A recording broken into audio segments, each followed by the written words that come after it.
STP अॻवान जाम Abdul Fattah Samejo जी अॻवानी में सियासी समाजी तंज़ीमनि आबादकारनि हारनि जो काफ़िलो गुड्डू बैराज पहुतो। मुरीद शाख भरसा पाणी जी खोट ख़िलाफ़ एसटीपी जे अॻवान जाम अब्दुल फताह समेजो जी अॻवानी में सवे गाॾियुनि जो काफ़िलो गुड्डू बैराज पहुची मेल पुल ते धरणो हयो। अनमोगे ते अॻवाननि मीडिया सां ॻाल्हाईंदे चयो त पाणी हर कंहिं जो बुनियादी हक़ आहे। असांखे पंहिंजे हक़ खां आख़िर छो महरूम कयो पियो वञे। अॻवाननि वधीक चयो त गुड्डू बैराज मां निकिरंदड़ घोटकी फिडरे में 11,000 क्यूसिक पाणी बदिरां 3,000 क्यूसिक पाणी छोड़ कयो पियो वञे, जेको मक़ामी माण्हुनि सां वॾी नाइंसाफ़ी आहे।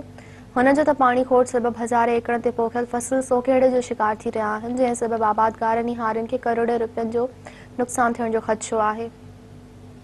हुननि चयो त काफ़ी शिकायतूं ऐं एहतिजाज करण बावजूदि आपाशी अमलदारनि ऐं चूंडियल नुमाइंदनि पारां को बि नोटिस न वरितो वियो।